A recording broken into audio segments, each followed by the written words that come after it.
Et il a dû me générer au total à peu près 1200 € de chiffre d'affaires, de 10 000 mots-clés positionnés pour un peu plus de 600 mots-clés en top 3. Bienvenue dans cette vidéo. Aujourd'hui, on va parler des domaines expirés et on va voir si en 2024, c'est encore une stratégie SEO qui est efficace et qui permet d'obtenir des résultats. Spoiler, oui, c'est une stratégie SEO qui fonctionne très bien et je vais te le montrer avec deux études de cas de deux domaines expirés que j'ai remontés courant d'année 2023 et début 2024. Pour ça, on va passer directement sur mon écran et on va aller directement dans la Search Console pour voir rapidement les résultats que j'ai pu obtenir avec ce site, que ce soit en termes de trafic, en termes de chiffre d'affaires. Et ensuite, je te montrerai un autre domaine expiré qui a également très bien fonctionné. On voit ici du coup que c'est un domaine expiré qui a expiré fin d'année 2023, mais malgré qu'il a expiré, il avait encore des pages indexées, ce qui fait qu'il faisait encore pas mal de trafic, environ entre 50 et 100 clics par jour. Et du coup, moi, j'ai pu le récupérer, je l'ai acheté sur Kifdom à 250 € si je vous dis pas de bêtises. J'ai pu le récupérer du coup, remonter les anciennes URL, bénéficier surtout en fait de l'historique et du profil de lien qu'avait ce site, et ce qui m'a permis ensuite de développer des nouvelles pages sur le site et de très bien les positionner, puisqu'aujourd'hui c'est un site qui à son pic a fait 3300 clics par jour et en moyenne aujourd'hui il tourne entre 2000 et 2500 clics. Et en termes de revenus, ce site-là est sur les plateformes de vente de liens depuis à peu près 2 mois et il a dû me générer au total à peu près 1200 € de chiffre d'affaires. Et c'est un site qui sûrement va continuer à développer son chiffre d'affaires et qui devrait potentiellement faire environ 1000 € par mois à peu près en vente de liens. Si tout se passe bien et aussi parce que la thématique est plutôt bonne sur laquelle il est positionné. Si on regarde maintenant sur SEMrush, c'est un site qui a de très belles performances puisqu'on voit qu'il a environ il fait un trafic estimé de 60 000 et surtout on a une courbe de trafic qui est plutôt très bonne puisqu'on voit que le site en fait a démarré très fort. Donc là on était sur la période fin d'année sur laquelle il avait encore des mots-clés positionnés. Donc on voit qu'il a expiré, qu'il avait du trafic sur SEMrush, il est jamais retombé à zéro.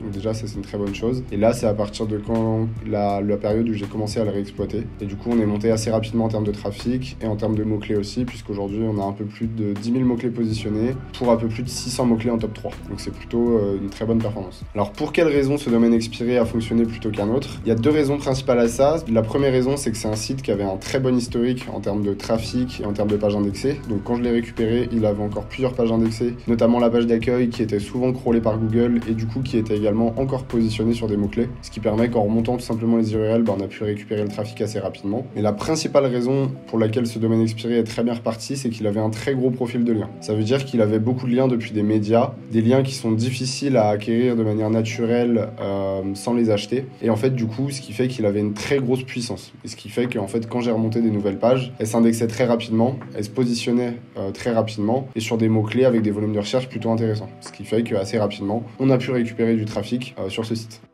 Je vais vous montrer du coup un deuxième domaine expiré sur lequel j'ai pu avoir des performances assez intéressantes également, et lui il est un petit peu différent, donc c'est ça qui est plutôt ça va permettre de comparer un petit peu avec le premier domaine expiré qu'on a vu. Lui, ce qui était intéressant, c'est qu'il avait pas forcément un très gros profil de liens, donc à l'inverse du premier domaine expiré qui avait beaucoup de liens, ce qui fait qu'il avait une très grosse puissance. Lui, ce qui était surtout intéressant, c'est qu'il avait déjà beaucoup d'articles, beaucoup de pages sur le site qui étaient bien positionnés sur des mots-clés assez intéressants pour faire de l'affiliation ou pour faire de la publicité AdSense. Et du coup, ce type de domaine expiré, c'est un domaine expiré qu'on va remonter de la même manière que le premier. Par contre, on va pas forcément le travailler de la même manière. Parce que dans le cas où le premier domaine expiré avait déjà une forte puissance, on va pas forcément rechercher à travailler son netlinking. À l'inverse de ce site-là qui avait déjà des bonnes positions, mais à l'inverse qui n'avait pas une très grosse puissance. Donc sur ce site-là, on va plutôt se concentrer à remonter les anciennes pages comme elles étaient avec le même contenu potentiellement, même si c'est pas forcément quelque chose de recommandé et de légal. C'est quelque chose qui fonctionne bien. Vous pouvez aussi retravailler le contenu derrière avec contenu unique ou tout type d'outils. Mais par contre, l'idée c'est que vu qu'il a déjà des positions qui sont intéressantes, on va avec un bon contenu, on va chercher plutôt à travailler le netlinking pour augmenter la puissance du site, consolider du coup ses positions et aller potentiellement en chercher des nouvelles. Et donc c'est ce qu'on voit assez facilement ici sur le graphique, sur la Search Console. C'est un site du coup qui a expiré autour du 15 décembre à peu près. On voit qu'avant là, quand le site était en ligne, il tournait environ à entre 100 et 150 clics par jour. Il a expiré sur cette période-là, ce qui fait que le trafic a chuté, mais avec les pages qui étaient encore indexées, on voit qu'il faisait quand même encore une dizaine, une vingtaine de clics par jour. Et du coup, moi, c'est un nom de domaine que j'ai récupéré fin janvier. On le voit ici, que j'ai remis en ligne. Et du coup, très rapidement, en moins de 10 jours, je récupère grosso modo le trafic historique, donc les 100-150 clics par jour. On le voit ici, il y a un premier cap ici où je récupère le trafic sur certaines pages. Ici, il me teste et là, je remonte directement à environ 100 clics par jour. Là, je passe directement au cap de dessus avec 178 clics par jour. Donc ça veut dire que je fais des performances encore mieux que le domaine avant quand il était en ligne. Et là, j'avais pas encore développé de nouvelles pages, c'était uniquement les anciennes pages. pages qui étaient positionnées. Et à partir de là, en gros, j'ai remis les anciennes pages et j'ai travaillé aussi sur des nouveaux contenus, des nouvelles pages qui ont été indexées. Et du coup, là, on voit que le site, il explose vraiment et il passe de 150 à 200 clics par jour. Et là, on est sur une moyenne, grosso modo, entre 350 et 400 clics par jour à peu près. Du coup, grâce aux anciennes pages, mais également aux nouvelles qui ont pu se positionner assez facilement parce qu'en fait, c'est des nouvelles pages qui sont sur la thématique actuelle du site, sur des mots-clés moyennement peu concurrentiels. Et ce qui fait que vu que le site a déjà une autorité sur la thématique et en plus de ça, j'ai retravaillé le netlinking sur le site, on arrive à avoir des performances plutôt intéressantes sur ce site-là qui est du coup aussi un domaine expiré. Donc, est-ce que les domaines expirés, ça fonctionne encore bien en 2024? Pour moi, la réponse, elle est clairement oui. Il suffit juste de bien savoir sélectionner les domaines expirés. Et pour moi, les deux critères vraiment les plus importants, c'est de se concentrer sur l'historique. Est-ce que le site a expiré il y a longtemps? Est-ce qu'il a des pages indexées? Et surtout, est-ce qu'il a du trafic, des mots-clés positionnés historiques récents? Parce que si, grosso modo, ça remonte à plus de 6 mois, 1 an, ça peut être plus compliqué de les remonter. Si on est sur une période où ça a expiré il y a 1, 2, 3 mois, là, généralement, vous récupérez le trafic très rapidement. Et du coup, c'est vraiment intéressant puisqu'on peut monter des sites à 300, 400 ou même 1000 clics par jour facilement en 1 mois et demi si votre site, votre domaine expiré, avait déjà un bon historique.